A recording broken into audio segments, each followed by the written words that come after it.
Ethel felt worried when she woke the following morning, but was it the morning? Ethel's curtains were ajar. She must have forgotten to close them last night. The light which filtered in had a butterscotch sort of tint granted by the encroaching evening. Must have been past midday, at least for the daylight to take on such a burnished caramel sort of colour.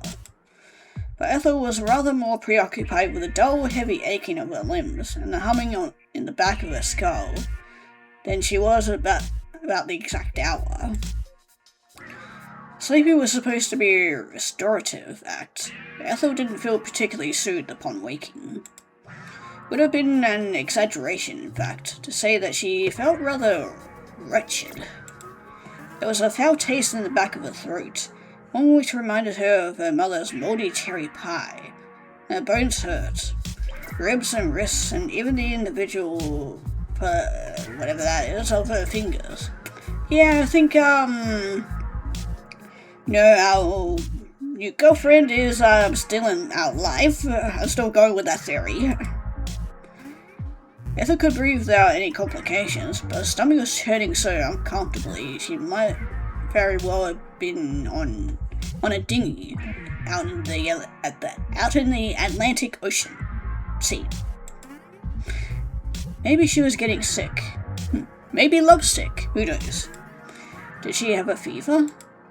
Ethel didn't feel hot, though. If anything, her skin felt uncomfortably cold and clammy. Maybe because she'd fallen asleep without properly drying her hair the night before.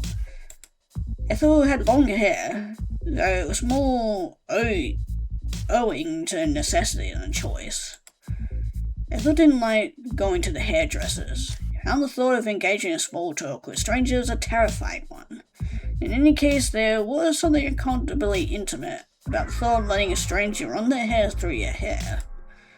Ethel didn't like it when people brushed her hair either. It made her feel tense. Ethel kept her hair long because she didn't want anybody else touching it. Didn't want anybody else cutting it. But she didn't trust herself enough to cut it either. Ethel's hand-eye coordination was good enough when it came to playing the violin, but evaporated when it came to her appearance. It was why Ethel never wore makeup either, despite her mother's best attempts to teach her. Lauren had tried to show Ethel the benefits of foundation, eyeliner, and lip gloss, but Ethel had never taken to it. One time she had tried to apply eyeliner, she had poked herself in the eye with a pencil. Shania had teased Ethel about her eye at school, because of course she had, and she called her Cyclops, which was a bit of a highfalutin insult coming from a girl like Shania, but they had been studying the Odyssey in English. Mrs. Pritchard would have been happy to know that at least some of her lessons had stuck, if nothing else. Shania felt a very long way away now. However, as Ethel sat in the bed that morning, Shania missed Pritchard and secondary school in general. Back of Ethel's head was throbbing. Why did she feel so tired? Ethel might have gone to sleep late, but she knew she slept for a long time. Couldn't remember having any bad dreams either. Probably for the best. She hadn't woken in the middle of the night covered in sweat, scream, whatever that word is, on her lips, like a put-upon heroine from a gothic novel. She had slept so soundly, instead, she might have been dead, an unmoving corpse. Christ, Ethel felt as cold as a corpse. It was chilly outdoors, but it should have been relatively warm in her room. Why then were her teeth chattering? Ethel forced herself to sit up, though this took much effort than it should have. With blurry, half-lidded eyes, she looked around the room, which wasn't her room, not anymore. Ethel hoped that she might regain some strength if she tried to regulate her breathing, but... Ethel coughed. I think she just come down with a cold. Probably from the last couple of days being out at night in the cold, in the rain, getting soaked. Well, I'm hoping that's the case and not, whatever. Hopefully the other girl who didn't have some sort of sickness that she then passed on to me, with all the tongue fucking and whatnot. Feel her chest convulsing, but the sun paroxysm, that word, which brought tears to her eyes. A bitter, bileless taste in the back of her mouth. Tasted foul, like something dredged from the depths of the lake. Ethel raised one hand, which was trembling to her mouth, as she continued to cough. Body shaking feebly, like an autumnal leaf in the chill. More hacking coughs escaped Ethel's throat, more dry, rasping wheezes. Couldn't have been too surprising if she'd come down with a cold, given she had been spending so much time outdoors at night, trying to buy the pervasive chill of the winter months. But this cold did not feel like the natural consequence of her admittedly foolish actions. She could have had a cold when she didn't have a temperature. Ethel's arms and legs were weary, that much was true, but her forehead felt quite cool, as did her armpits. She wasn't sweating. What was going on? Ethel rode out her coughing fit as best she could, eyelids squeezed shut. Back of her head was throbbing and she felt sick. It took only 30 seconds, if that, for Ethel's coughing fit to wane, but it felt like far longer. When she had finally finished, Ethel felt nerviated, completely drained of her energy. Weakly she drew back her hand, which had used instinctively to cover her mouth. There had been no real reason, she supposed, to press her hand to her mouth, given she was all alone. There was nobody here she could pass her cold on to. Consideration was a learned habit, however, one which had been ingrained into Ethel through her uncomfortable, awkward years spent around other humans. No, there were always habits one could get into. There was no shame in being too conscientious. Ethel straightened her back, feeling a little calmer, then glanced down. Yeah, not quite cherry pie. That does not look like cherry pie at all. That's not good. Her palm had been pressed into her mouth during her convulsions. It felt a little damp. It was bitter. It's likely from all her coughing. That was what Ethel assumed, at least, with a wrinkle of her nose. But when Ethel actually saw what stained her palm, she stared. There's nothing so incongruous, whatever that word is, as spittle after all. Neither was it the decidedly more unpleasant but still reassuringly mundane phlegm. Ethel's palm was stained black, just like tar. What in the world was that? Where had it come from? Where did it go? Definitely not Cotton Eye Joe, that's for sure. The only logical explanation was that it came from Ethel herself, but how?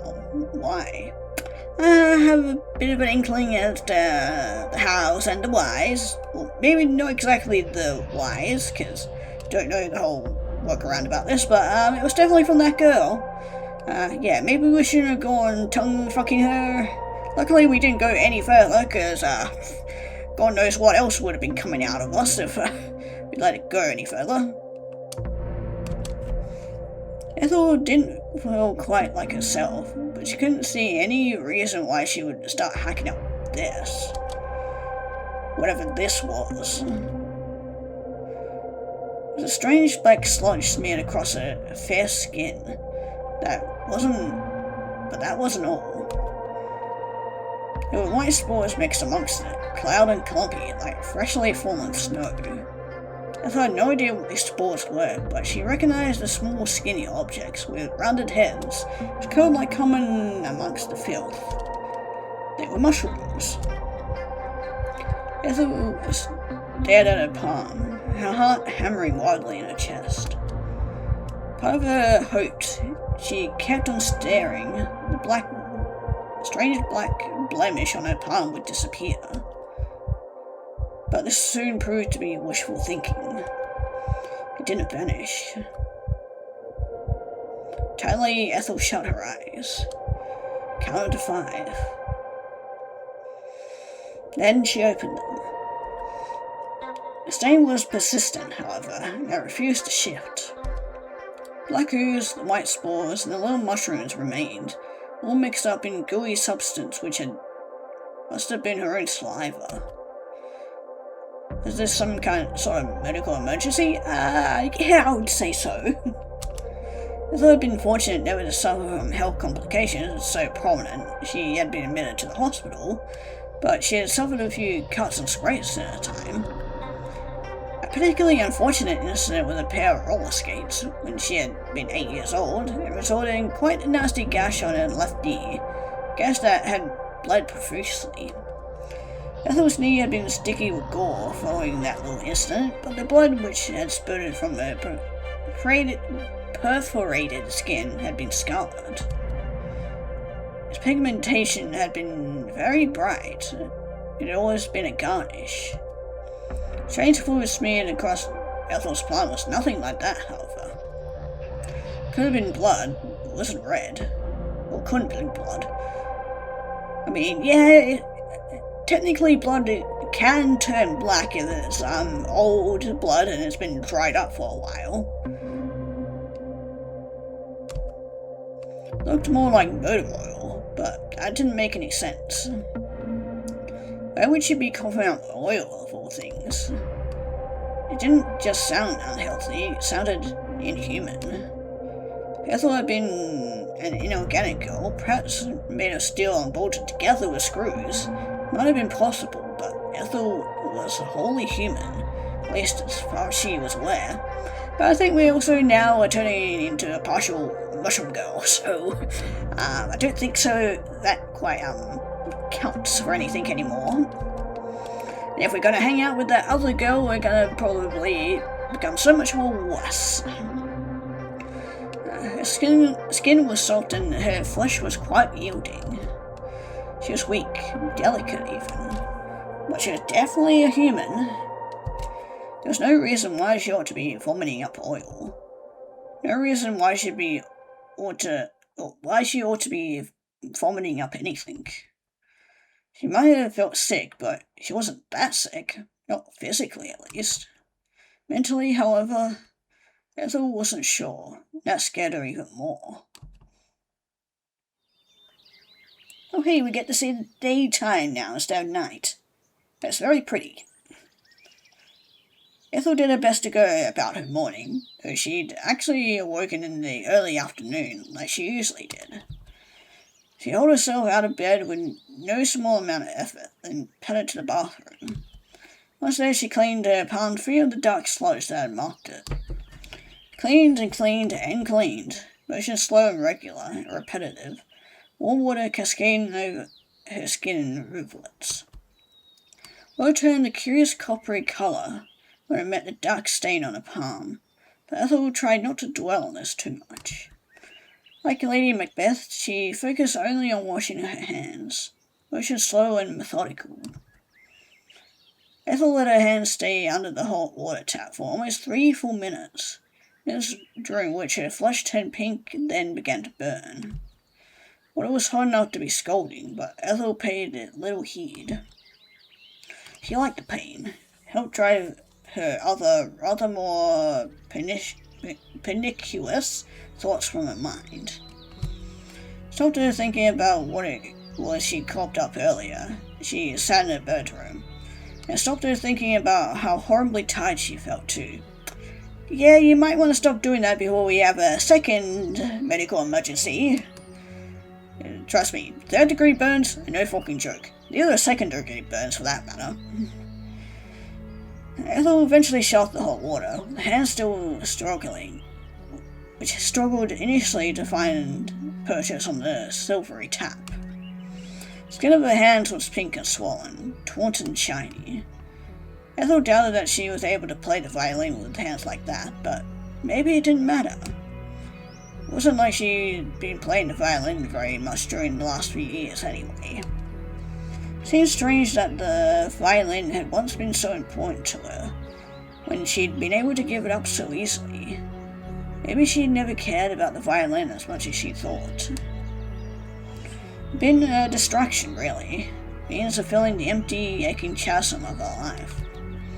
While the villain had served its purpose, it made Ethel happy.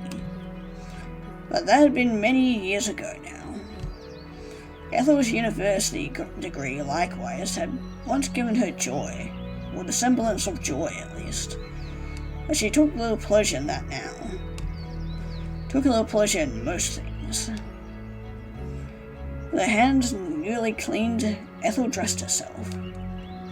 Dressed herself slowly and clumsily, hands which didn't want to obey her. Skin was stretched tightly over her bones, like the surface of a drum. Bending her fingers hurt. Ethel's arms, meanwhile, were aching. It took Ethel almost 2 minutes to pull her sweater over her head, another 5 to fasten the clasp of her skirt. Eventually, however, Ethel was able to make herself presentable. Hair was still messy. She had run a brush through it in only the most functionary of ways. She had bags beneath her eyes, which would simply have to do. Dressed and ready to face the day, Ethel took a seat on the bed and retrieved her laptop. She thought that she might make a go at writing the introductory paragraph of her thesis, or failing that, the introductory sentence, but this was wishful thinking. Thoughts were slow and sluggish, and she couldn't concentrate. She had thought that working on her thesis might restore some normalcy to the day's proceedings, but why in the world would that work? It would have been abnormal, in fact, if she had made a start on her thesis, because she was woefully behind on it. Writing so much as a single sentence would have been almost as shocking an occurrence as coughing up all the bile had been. I digress on that. I guess we agree to disagree. Ethel wasn't going to think about that. Didn't want to think about her thesis either, in any case she couldn't think of it. It was starting to give her a headache. Ethel set her laptop down, defeated. Then she began to ponder. What she really wanted to do was see the girl again. It seemed imperative all of a sudden that they speak. Tonight would be the last chance, after all, that they would have to discuss anything. This thought made Ethel feel nervous, but she tried to swallow it down. There was little sense in getting agitated now. They could have saved that for later, but she actually saw the girl. At present, she would try to relax. What else could she do? Ethel descended down the stairs and took refuge in the living room, as she had the day before. She had many more episodes of Supernatural to work through, and that was what she did. Hell yeah, we get to see the Supernatural CG again. I'm happy about that. Gotta show it off somehow, right? Ethel watched the TV, eyes fixed onto it sightlessly. She was only half paying attention for 2 hours, until she was distracted by an uncomfortable rumbling in her stomach. It was only then that Ethel realized she hadn't eaten anything all day. She'd not eaten much the day prior either. Ethel could only recall having a couple of toasties, then a few forkfuls of her mother's cherry pie, which she had inevitably binned. Was that probably the reason Ethel wondered she hadn't had much of an appetite lately? Might explain why she felt so queasy too. Ethel's stomach felt empty, but she didn't have any particular desire to fill it. Getting to her feet, and shuffling all the way to the kitchen to look through the fridge was immensely unappealing. Ethel would rather sit on the overstuffed sofa, which was comfortable, and watch Supernatural. As you should. But you should also eat something, because, not eating something will just make you more sick. Ethel knew she had to eat something. It wasn't like her to skip meals. Typically, food was the one bright spot in her day, the sole thing she looked forward to. Now it felt more like a chore. Still, Ethel forced herself to stand. She was 21 now, which meant she had to try and marshal her body. She had to be a responsible adult, no matter how little she wished to encapsulate either of those roles. There was nothing else in the house, in any event, to look after her. She had to look after herself. Ethel walked to the kitchen with some degree of effort, then examined the contents of the fridge. She examined the freezer. She examined all the cupboards looking for stray tins of soup, leftovers, maybe from shopping trips parents had embarked on years prior, or packets of half-eaten pasta, but to her blank. There's no food in the house, not unless one counted some boil-in-the-bag rice, a sticky jar of pickles, and several packets of pork scratchings, father's favourite. Ethel wasn't the best at cooking, but even she could manage a boil-in-the-bag rice. Okay, that didn't make really much sense. It was an option, but what was she supposed to eat rice with? There's no curry sauce, and there weren't any vegetables either. Plain rice on its own didn't sound very appealing, and the less said about Jude's pork scratching, the better. Seemed like she had no choice. She had to make an emergency trip to the corner shop. Fortunate that Uxbury did have a corner shop. Footage was small, but still boasted a place where its overwhelmingly elderly residents could buy bread, milk, and eggs when needed. The shop was tiny, its inventory limited, but that was fine. Uxbury didn't need anything grander than that. Next half hour blocked out for her, Ethel decided to step out. Put on her shoes on the door, jamming her feet into the mud-caked trainers almost haphazardly, and set off. Like everything else in Uxbury, the corner shop wasn't far away. It was only an 8-minute walk, if that. Ethel had hoped that the fresh air might help brace her, draw some colour to her cheeks maybe, but she hadn't banked on it being so very cold, also very miserable. It wasn't cold enough to snow, thank goodness, but the temperature must have been in the single digits, perhaps 7 or 8 degrees Celsius. The sky overhead, meanwhile, was festooned with clouds. Oh, it's going to rain again, because of course it is. Nothing particularly joyful about that. In fact, it was the exact opposite. Ethel shivered all the way to the corner shop, wishing she had put on her coat. How she could have forgotten. She was so scatterbrained, her father sometimes said she would forget her head if it wasn't attached to her neck. Ethel soon made it to the shop. Bell overhead jingled, but the boy behind the counter didn't raise his head to meet her, too busy scrolling through his phone. Not much for customer service. I mean, I knew the one that didn't want, interactions with people. Is that a good thing? Ethel selected a few items. Frozen pizza, some frozen chips, a bowl of Pepsi, and brought them to the counter. Then she stood back and waited for the clerk to register her presence. It took a little longer than Ethel had hoped. The clerk really wasn't ensconced in his phone, but a soft "excuse me" from Ethel made the boy lift his head. Met her gaze. Then sheepishly he smiled. "Oh, I'm sorry about that. I was a little caught up. Let me get this rung up for you." Yeah, thank you. Clerk scanned Ethel's items while she stood there, feeling awkward and not quite knowing what to do with her arms. With her headache had yet to subside, though she had taken some paracetamol earlier. Fortunately for her, however, it didn't seem to be having the desired effect. Ethel's stomach, meanwhile, felt horribly heavy, as though she had been stuffed full of newspapers. Ethel eyed the frozen pizza, a meat feast, ham, chicken, and pepperoni with some trepidation. She had come to the corner shop for something to eat, but food now seemed the last thing she wanted. How could she eat when she would see that girl again? That was much more important than a meat feast pizza. What would she say when she saw her? What would she do?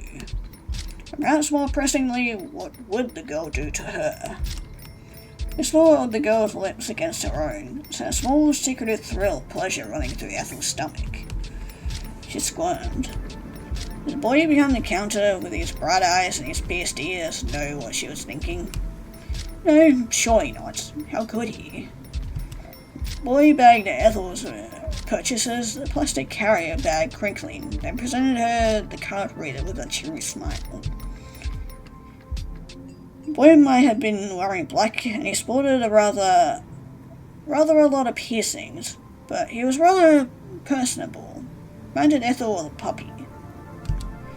He was quite sweet, really, in a boyish way. His face soft, heart-shaped, and void of even the slightest suggestion of facial hair. He looked even younger than Manny, though. Though Ethel presumed he was older. She was sure, in fact, that he was her age. Looked familiar. Had they gone to the same primary school? Seemed inevitable, if he and Ethel were the same age. It was the only primary school in all Roxbury. At least his parents had sent him somewhere else. Ethel should have known what he was called, but she was drawing a blank. She'd always been bad with names, especially when it came to boys. They all blended together, with their short hair and their dirty, stubby fingernails. They had ever been former classmates. Ethel hoped the boy wouldn't try to embroil her in a yarn about the good old days. That would have been excruciating. Ethel fumbled in her pockets for a phone, which she tapped on the electronic reader. Purchase approved, Ethel then took the bag from the counter. By this point, her palms were sweating. Her stomach, meanwhile, felt heavy as though she had eaten a cinder block, but that didn't make any sense. Why did her stomach feel so heavy? She hadn't eaten all day.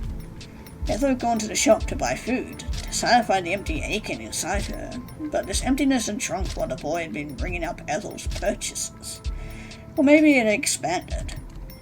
She felt dazed. She lurched uneasily towards the exit, feeling like an amphibian out of water.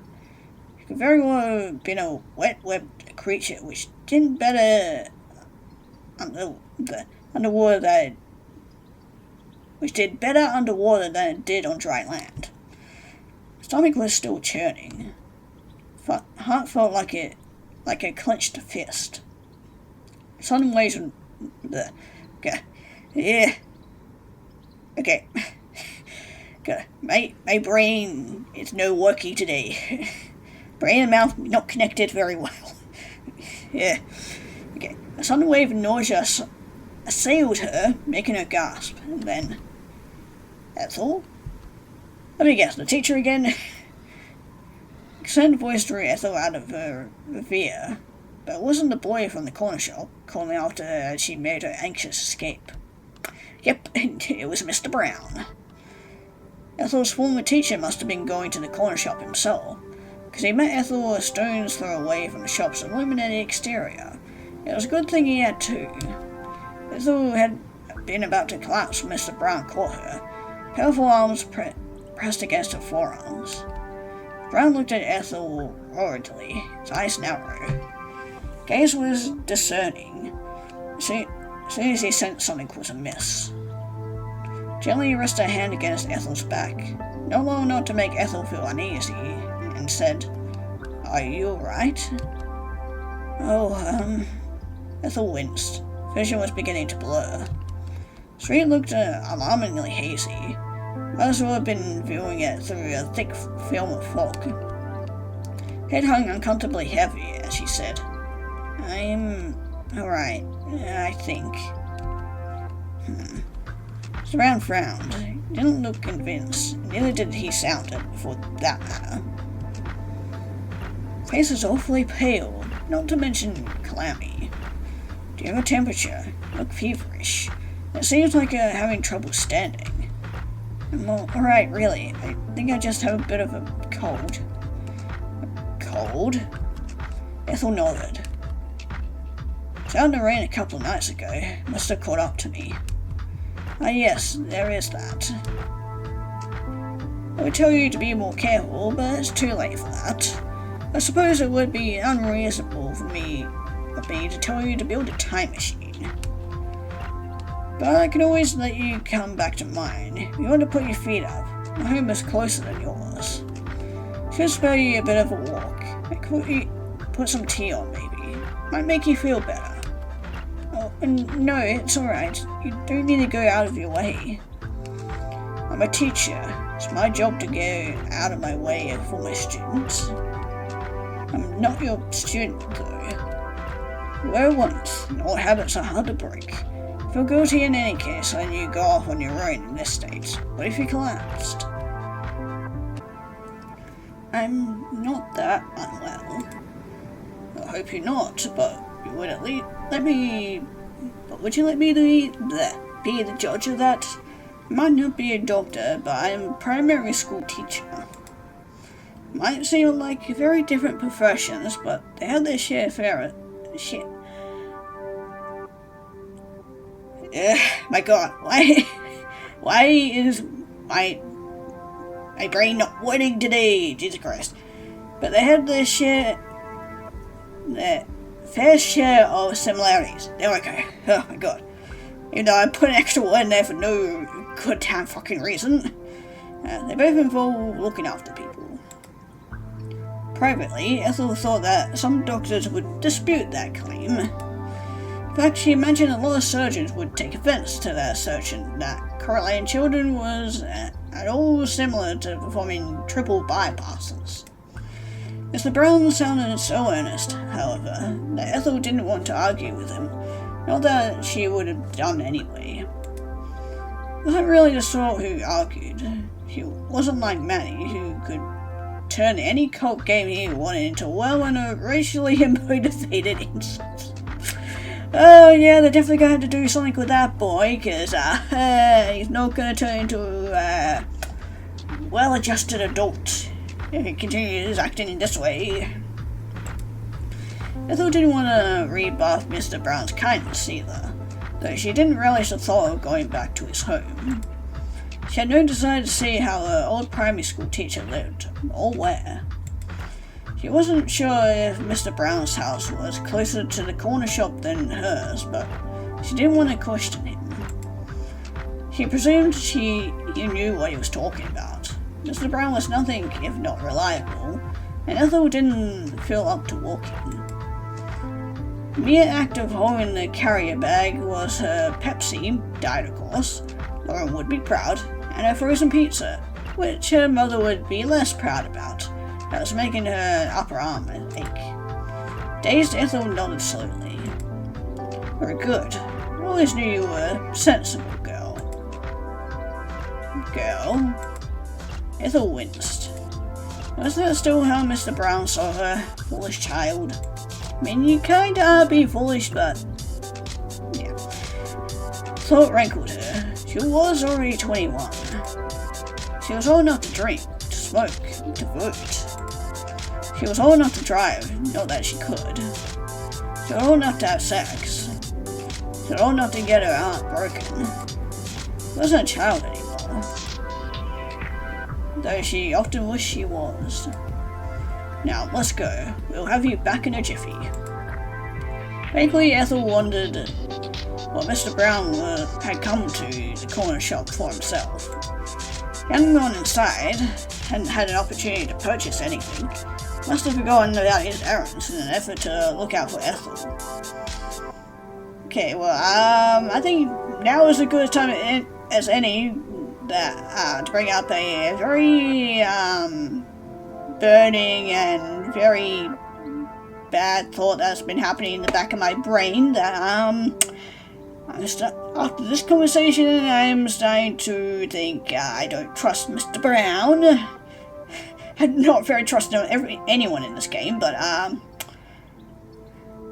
why do I get the feeling that he's potentially stalking her, and is maybe gonna take her back to his place to do unthinkable things that a grown adult who thinks of her as still his student and a child should not be doing. I really hate that if it's going in that direction, but it kind of feels like that.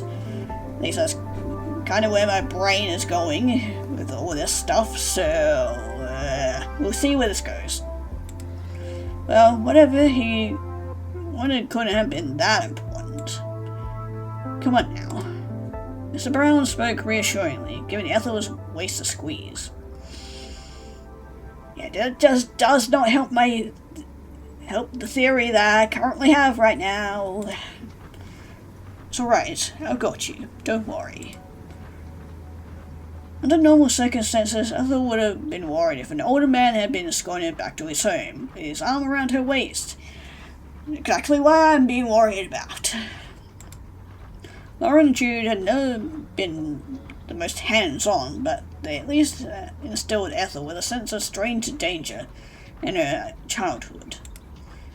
Even to an outsider, the situation might have looked suspicious. But these circumstances were anything but normal, and for once Ethel didn't worry.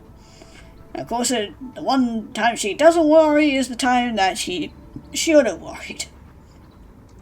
She didn't have the strength to worry for one thing, and for another, Mr. Brown wasn't so very unsettling. Yeah, until we make it back to his place, then, yeah. I told Ethel when she had been small. She had been afraid of him as a young girl, that much was true, but she didn't think he was so very threatening now. But when he looked just as concerned as, if not more than, she was. He really did seem to care. That was something Ethel could take solace in, at least. It was cold as sort of comfort, when her head was aching and her limbs felt so numb. Sensibly almost, but it was better than being alone. You're doing a good job. You can do this. Just a few more steps. Ethel continued to walk, putting one clumsy, sluggish foot in front of the other, till at long last Mr. Brown had led her to their destination. And here we are. Brown spoke in an uncharacteristically jovial voice as he came to a halt, beside a nondescript house uncannily unlike to most of the houses in Oxbury. Hill dashed with 2 floors and a crooked chimney sitting above the roof. Home sweet home. There's nothing quite like it. Mr. Brown unlatched the wooden gates which circled his property. One-handedly, he was still using his other arm to support, then stepped forwards. Ethel followed in his wake, feeling like an obedient pony being taken to a butt of water. Mr. Brown crossed the garden path, an array of geometric stones cut to algorithmic precision, a manner which rather suited her formal teacher. He eased Ethel onto the front step. Then he searched his coat pocket for his keys, which he inserted into the lock. That was something of a production, given Mr. Brown was still supporting Ethel, but he was able to manage it with a surprising amount of dexterity for a man his age. Though perhaps this was not so very surprising at all. Mr. Brown wasn't so very old, not really. He was only late 50s. Looked a good deal healthier than Ethel was, a good deal more energetic too. Mr. Brown guided Ethel into his home, and paused to shut the door behind them. Not too long after Mr. Brown had shut the door when Sparky dashed into the hallway, entrance heralded by a series of excitable barks. Doug must have been left to man the house in Mr. Brown's absence, though how well Doug could man anything was debatable. Sparky couldn't have been waiting for his errant master all that long, but his insistent barking was uncannily reminiscent of a nagging wife. Very, Sparky would have said if he could have talked, which of course he could not. I've been waiting ages. Mr. Brown must have thought similarly, because he smiled wearily, then shook his head. Alright, I know you missed me. Don't have to make such a production out of it, you daft mutt. Ethel hadn't been there, occupying so much of Mr. Brown's attention. Maybe he would have bent to ruffle the top of Sparky's head. As it was, however, Mr. Brown was otherwise preoccupied, and he couldn't do that. Instead, he gave his dog, or daft mark, rather, a gentle affectionate nudge in the side with his shin. Sparky yipped at this. Appreciatively, perhaps, Mr. Brown chuckled. Well, I'm glad you're so happy to see me. I could do without you making such a racket, though. What must the neighbours think? Sparky yipped in response and wagged his tail, his dark eyes bright and eager. Mr. Brown chuckled and led Ethel to the living room. Once the pair of them had divested of their shoes, Mr. Brown guided Ethel to an armchair, which she sank down in gratefully, relieved to be finally off her feet. Sparky followed the two of them into the living room, his tail trembling all the while. With wide eyes, he looked up at Ethel and cocked his head. Then he yipped. It was a yip which carried with it a question, one which was so unmistakable it transcended the barriers between the species. Who, that yip said, are you, and what are you doing here? Ethel had half a mind to reply to the dog's query, but bit back her response. For a moment I thought it said that she bit the dog. I was like, wait, whoa, okay. Major turn of events. Like, we must be really sick if it's making us bite a dog. She didn't want to look completely insane, nattering away to a dog as though it had posed a genuine question. No, trust me, pet owners have said much weirder things. Don't ask me how I know. Fortunately for her, however, Mr. Brown seemed to have understood Sparky's query, because he took it upon himself to answer. See what I mean? Oh yes, I didn't tell you I'd be bringing a guest back, did I? Lastly, here is Ethel. You know her, don't you, boy? Remember, you've met before. Sparky yipped his response in appreciation, and Mr. Brown smiled. That's right, I'm sure you two will get along like a house on fire. But could you try to turn down the barking? Ethel here has a headache. Isn't that right, Ethel? Oh, I felt better, I suppose. Thought as much. You're as pale as anything. I do hope that spark is not bothering you. Oh no, it's fine. Are you sure? I can always put him in one of the upstairs bedrooms if you'd like. Don't want him to making a nuisance out of himself. I know some people don't like dogs. Ethel briefly contemplated Mr. Brown's offer, but the thought of Sparky being shut away upstairs for his sake made her feel guilty. He wasn't much of a dog person, but she didn't want to impose upon poor Sparky. This was his home, not hers. He hadn't done anything wrong either, other than being a bit too excitable. Really, it's fine. I can deal with him.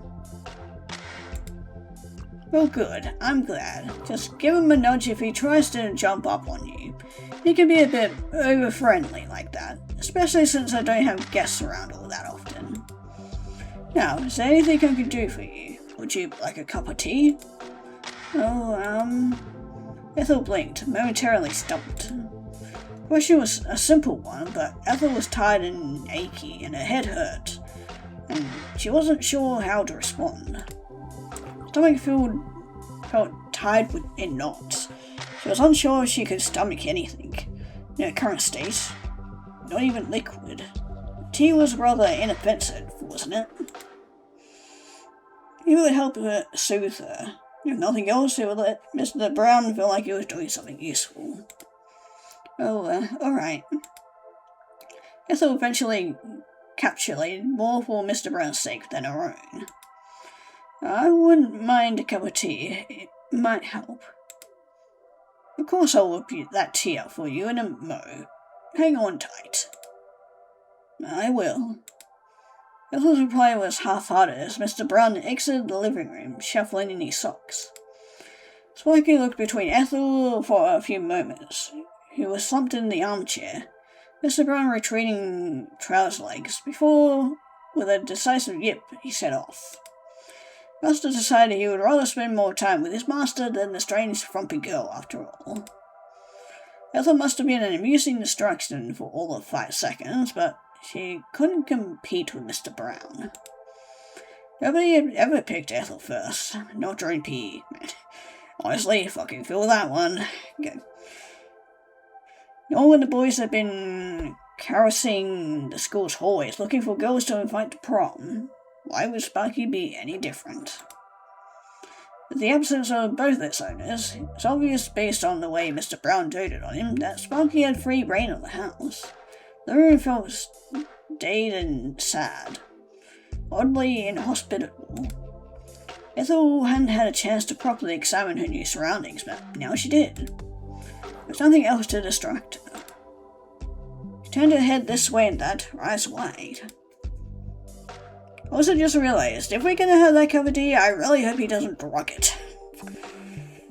Fortunately for Ethel, however, Mr. Brown's living room did little to alleviate her sunken spirits.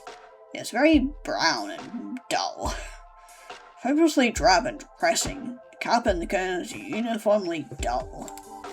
Cabinets which line the walls, meanwhile, were dark oak, all full of ceramic figures. There's something sad about Mr. Brown's home. I just realized Mr. Brown's home is brown. Because of course it is. Why isn't it? Color scheme matched his name perfectly.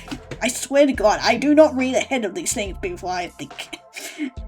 Or before I say these things. It'd be really funny were it not so sad. The strange smell, too, which lingered in the air. One of stagnation, that the air freshener plugged into the wall could not quite hide.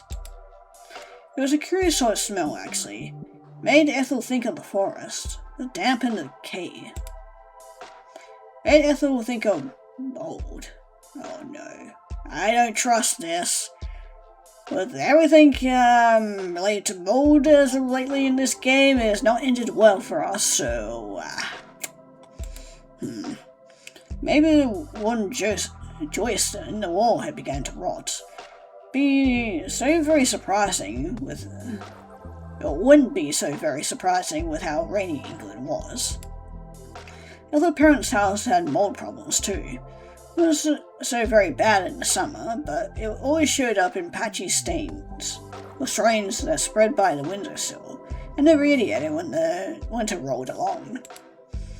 Wiping the walls clean of mold had become something of a tradition when the Christmas holidays rolled around.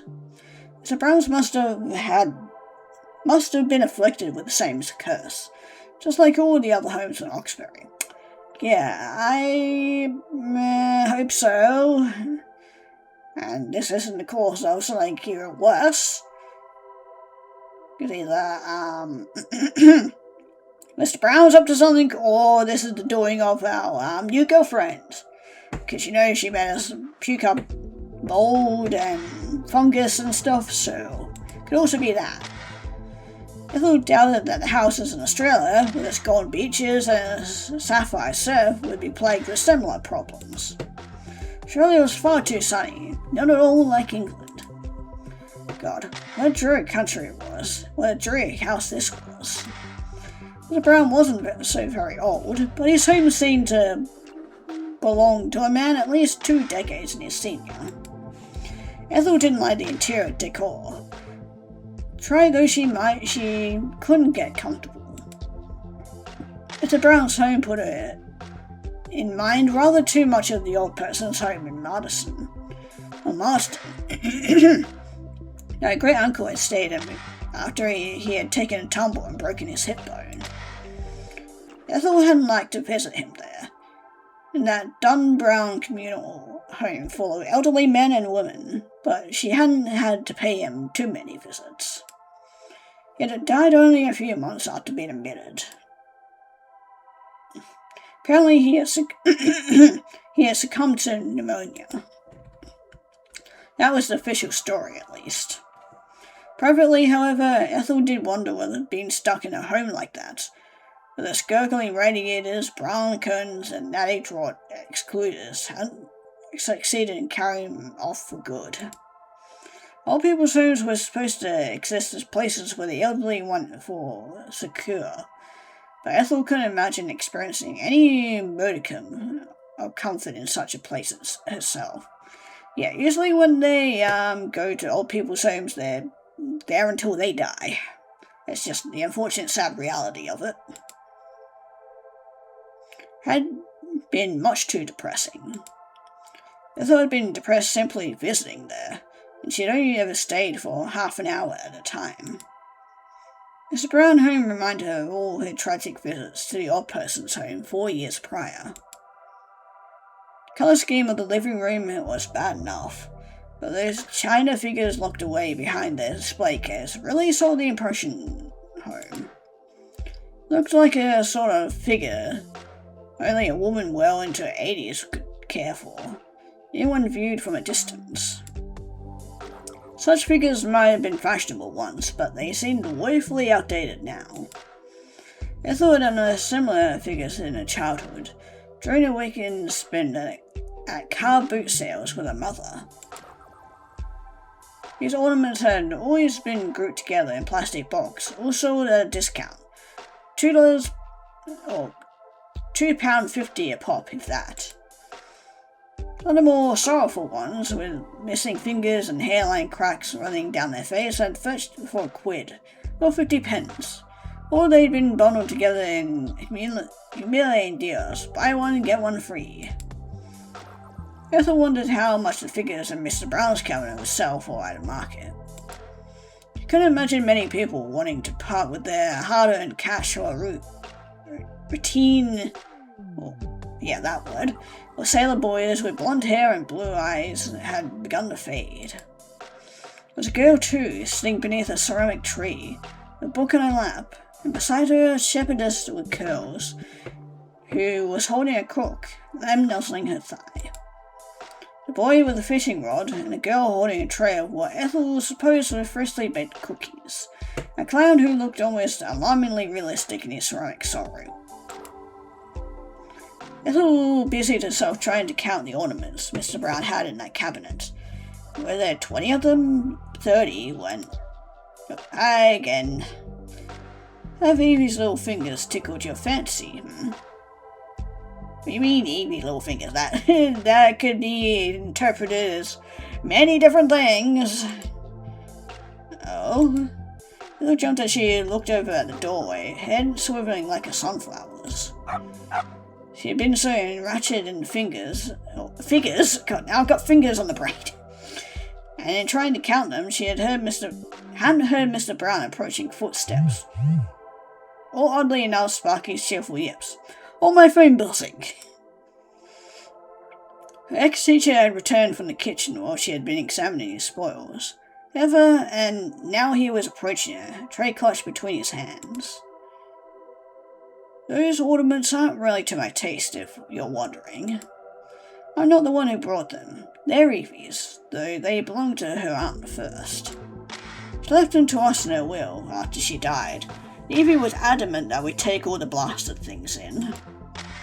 They're very important to her aunt, apparently. So important we simply couldn't leave them. I was less enthusiastic. Said they'd just be more things to dust. And who really needs so many knickknacks? But Evie talked me around. She was very good at doing that. Was my Evie. I could never say no to her, not when she really wanted something. Brown shook his head at this, touched bemusedly, or so Ethel thought. Was he self-conscious, perhaps, that he'd let so much slip about his wife? Maybe he didn't think it was appropriate to talk at such a great length to a girl 30 years his junior. A girl who once, more than taken pride, had been one of his students. Mr. Brown cleared his throat self-consciously and approached Ethel, the tray held steady in his hands. Here you are. I got some tea. I hope it's to your taste. Or at the very least, I hope it warms you up. I do worry that you might have made yourself sick, going outside in the cold like that, especially when it's been raining so much lately. Can't be good for you. But my mom's to believe there's nothing a good strong cup of tea can't fix. She was an awfully optimistic woman, my mother.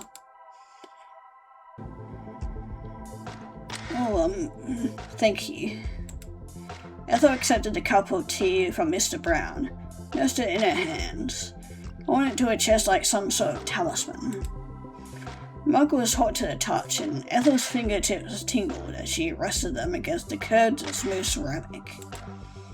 Steam rose from the meniscus of the tea, fine, gauzy steam which smelled faintly fruity.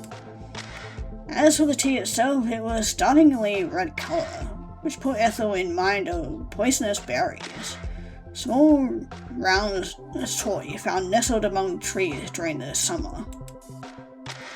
It kind of Mr. Brown to brew a cup of tea, but Ethel didn't trust the liquid inside the mug. It was far too vivid, almost garnishingly so. It was red enough to be visceral, gore splashed on ceramic. Ethel wasn't sure all of a sudden if she could drink it. She felt nauseous. Fortunately, Mr. Brown wasn't the sort of over-attentive host who insisted that his guests drink all the tea, every last drop. Maybe he didn't want to be overbearing. He might have been Ethel's teacher once, but he wasn't her teacher anymore. They had both grown older since Ethel's primary school days, and there were very little to link themselves together. They weren't friends. They were hardly family friends. Mr. Brown himself might have felt awkward about inviting Ethel to his house. Must have been worrying that he'd overstepped some sort of boundary, because he didn't speak to Ethel, not for a few moments at least. Instead, he buried himself with sipping his own tea which must have been too hot to drink comfortably. Ethel was certain his tea was too hot. In fact, because she saw Mr. Brown wince as he set his cup aside. He had scalded his tongue. Deep-rooted silence stretched between the pair as the seconds passed. Silence almost as intense as what could be found in the depths of the Yorksberry's forest. Mr. Brown bent, patted the top of Sparky's head for a few moments. His beloved dog had begun to nose about his feet. Carriage clock on the mantelpiece ticked. The clock ticked and ticked and ticked, denoting every single second that passed until Mr. Brown coughed. Cleared his throat. Then, looking up at Ethel, he said, "And how's your tea? Is it to your taste?" Ethel had yet to take a sip of her tea. It was still too hot. And anyway, she wasn't thirsty, but she nodded regardless. She didn't want to seem ungrateful. Good, that's good. I'm glad. I think it's a bit too strong myself, but Evie liked it, so I suppose has gone into the habit of buying it. It isn't really to my taste, but I got 2 boxes of the bloody stuff. Need to get through it somehow. Just why I palmed it off to you. Gee, thanks. I hope you don't mind too much. Ethel shook her head mutely. She didn't mind really, though she did think it was sad in a way that this tea was yet another memento of Mr. Brown, recently deceased wife. A good portion of the house, in fact, seemed dedicated to the dearly departed Evie. China ornaments on the shelves had all been hers too, that and the floral curtains and the overstuffed cushions with the cross-stitched patterns. Dead woman's influence had seeped into every nook and cranny of the house, from the tea bags which proliferated in the kitchen cupboards to Sparky's mere presence. But enough to make Ethel feel rather somber. Don't feel obligated, though, to drink it, not if you're not thirsty. Won't be put out. Rather think I forced it on you, just like I forced you to come here. Not sure if I gave you much of a say in the matter, but you did look rather unwell when I saw you outside the corner shop. I was worried about you. Do you feel better now? At least after sitting down for a while? Ethel frowned, still clutching the mug of unsipped tea between her hands. Tea had cooled down a little by now, but she made no attempt to drink it.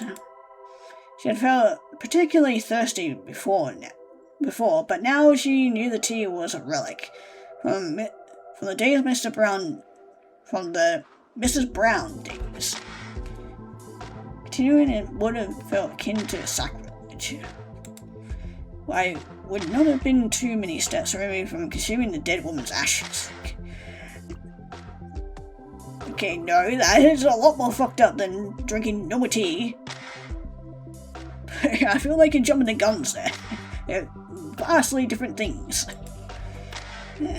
I do feel a bit better, yes. Thank you. You were very helpful. I don't know if I'm very helpful, really, but I do my best. I can't leave people when they're in a bad state. I suppose, even if it does make me a bit of a busybody. That'll be all my years as a teacher coming through. Developed a bit of a bad habit. I didn't bring you here to talk about me. How are you, Ethel? Now that was the question. How was she, really? Ethel was unaccustomed to people asking how she felt, largely because nobody had ever much seemed to care, not even her parents. Maybe that was why Mr. Brown's innocent query had left her so shaken. Part of Ethel appreciated it. She supposed, but... we try that again. Part of Ethel appreciated, she supposed, but another part of her, greater part maybe, felt uncomfortable with the attention. She wasn't accustomed to it. Ethel? Mr. Brown prompted his gentle voice. If something's bothering you, you can tell me, you know. I don't bite.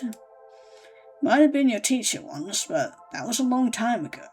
I'm not going to start doling out detentions. Not that I ever gave out detentions back at Oxbury Primary. I'm not a strong believer in their effectiveness. Just, not been looking at all well. Your face is so pale, even now. You aren't feeling sick, are you? Ethel cast her mind back to the events earlier that day, calling it the coughing fit which had left her doubled over, out of breath. She remembered, too, the strange black fluid that had stained her fingers. What had that been? Even now, she didn't know. If she had been coughing up blood, though, surely she would have been suffering from other symptoms. Should she have not been shivering, shaking? Shouldn't she have a fever? Ethel didn't feel particularly flushed, though. If anything, she felt uncommonly cold. For all Ethel knew, this strange black tar which had stained her hand could have been a hallucination. She had been very tired lately. She'd been worried too much about her thesis. Then there was the girl at church. If nothing else, you rather look distracted. You might not be sick, but it's clear there's something on your mind. Would you care to share it with me? I don't wish to pry, but they do say that trouble shared is a troubled heart. Ethel pondered Mr. Brown's words, letting the syllables percolate in her head like brewing coffee. Knew there was a degree of truth in what Mr. Brown was saying. Sharing one's problems with another could, in many cases, help to lighten the burden of trying to endure said issues on one's own, particularly if the party was sufficiently receptive. But most of her childhood and later in her teenage years, Ethel hadn't had anybody she could confide in.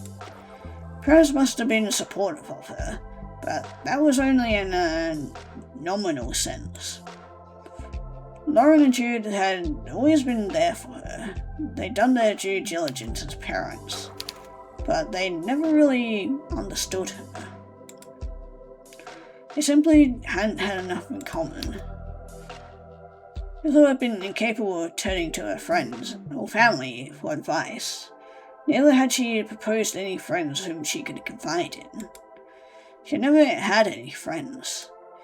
This had changed after she had attended university. She had met Clementine, but even their relationship had fallen apart. Didn't have anybody she could speak to. She was all alone. That had been the case, at least, and if it was still true, perhaps she would have felt enticed into divulging her problems with Mr. Brown. But it was not so now, not the meaning the girl. Girl was everything Ethel would ever wanted in a confidant. She was a patient, understanding, well-meaning, and Ethel felt a touch of shame for considering this a worthwhile criteria. She was very pretty. She was close to Ethel in age. How much closer than Mr. Brown? Ethel knew that Mr. Brown meant well in posting these questions to her, but how much could he really help? They inhabited different spheres of existence. He was much too old to relate to her. Why, he was even older than Ethel's parents. He was almost as old as Ethel's grandparents, those on her mother's side at least. Ethel doubted he would understand her. She doubted it to such an extent, in fact, that she did not want to try. How could she tell her old primary school teacher about her struggles with a thesis, and loss of interest in her area of academia? How could she tell him of her recent breakup with Clementine, and how much that had hurt her? How could she tell him that she felt like an unwanted alien in her own family? She felt like she had nowhere to belong. Above all else, she felt talentless and uninteresting and ugly alongside it. How could she tell him about the girl whom she had known for only a couple of days? How could she tell him how much she wanted her? How could she tell him how much she would miss her? She couldn't. It was impossible. Ethel turned these worries over in her mind like pebbles. Fingers curled tightly around the ceramic mug Mr. Brown had given her. A mug from which he had yet to take a single sip. Nice that Mr. Brown cared so much, but he didn't care in the right way. He didn't care in the way that Ethel wanted him to care. Ethel had nothing to say to him. There was nothing he could do for her. She forced herself to smile, though she knew couldn't have looked very convincing as she said, "Thank you for being so concerned, but I'm alright, really. Nothing wrong with me. There's a lot of things wrong, but yeah, that's another topic for another time." "Are you certain about that, Ethel? The way you collapsed in the shop looked rather serious, if nothing else." "Well, there's nothing, really. Just not been sleeping well lately, so I've been a bit tired. It's nothing serious, though. You really don't need to worry about me. You've been tired." "That's right, I'm used to my dormitory in Durham, so coming back to Oxbury feels a bit strange. Not used to it. It's hard to relax." "Ah, I see. Well, I can't imagine your fatigue has been helped by your sudden fondness for late-night walks. Perhaps you ought to try to have an early night." "No, I've been getting into bad habits. I'll try to take better care of myself, though. Thank you for checking on me, and thank you, really, for the tea. It's delicious." Ethel hadn't taken a single sip of her tea. At this point, she was certain it must have been stone cold. Mr. Brown must have noticed this. He's been looking at Ethel too intently not to call her bluff, but once again he didn't comment on it. Instead he smiled, then said, "It's no trouble at all. You'd be doing me a favour, actually.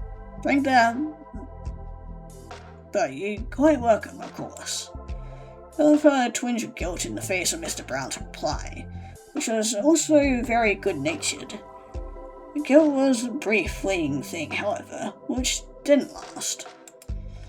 Why should she worry about lying to Mr. Brown? It wasn't like she owed him anything.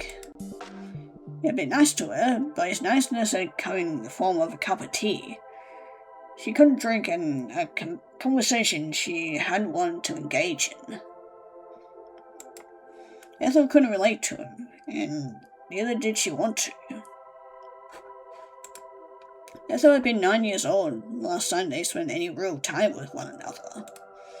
She had worn chunky butterfly clips in her hair back then, and she had drawn horses in her copybooks. She collected some pens and stickers. It wasn't the same girl as she had once been. Mr. Brown didn't know a thing about her, what she wanted or how lonely she had been. Ethel hoped it would stay that way. As it should.